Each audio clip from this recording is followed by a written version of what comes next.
Hello there, I'm Kim Hulse, a retail expert working with Business Lincolnshire to bring you a series of playbooks, webinars and worksheets around a whole host of retail topics. This is part 2 in a series about product lifecycle management.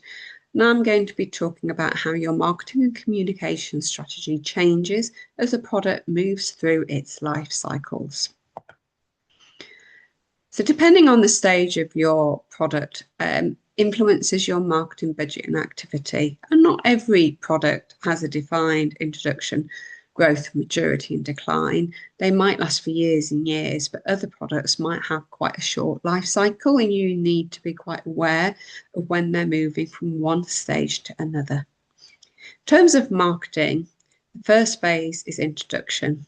And before it even lands in your store, you might be creating a marketing campaign all about building awareness and demand. You might even invite customers to place a pre-order before it's available.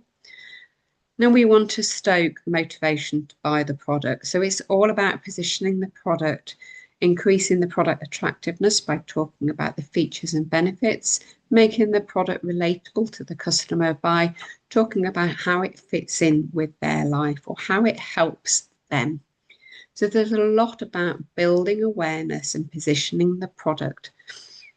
In terms of merchandising, you want it in store where it will grab attention because it's something that customers aren't aware of. So it needs to be in eye line in an area of the store that's got high traffic. You'll create an email campaign, so whether it's a one-off email introducing it because it's a really exciting product that you know will bring footfall into your store, or it could be a section on your regular email about new products and just arrived, but make sure it's a part of your email campaign. You might be creating press releases to local press. You'll be talking about what it is, why you've got it, when it will be available. If it's a seasonal product, think about the lead times that press releases need, whether that's the local parish magazine that has a 10-week lead time or whether it's a gift guide for Christmas, in which case you'll be needing to think about issuing that press release September, October time. You'll also be heavily using the product in social media. And you can have a range of social media content, again, talking about what the product is, why it fits in with your brand, the features, the benefits, the problem it's solving, why it's helping customers. Websites will also feature the product. So it could be it's a featured product on your homepage. You might have a website banner and it might feature on the landing page for that particular product category. As your product moves into the growth phase of the life cycle, you might decide that the sales are justified to invest in paid ads.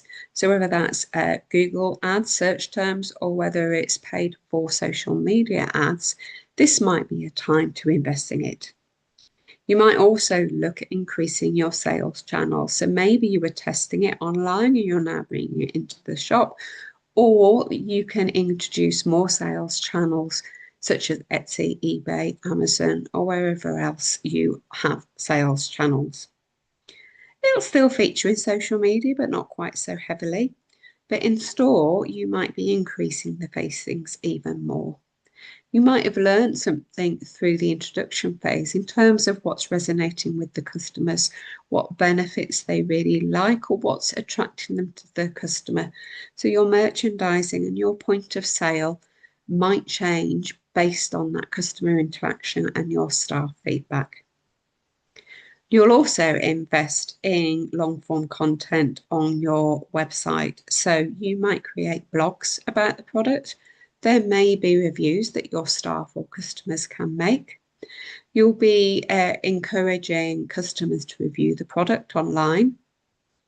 And you might invest in videos that will go on the product page and on social media where you're talking about the product, its features, benefits, why you love it. But having video content, long form copy, and maybe even investing in more lifestyle shots of your product.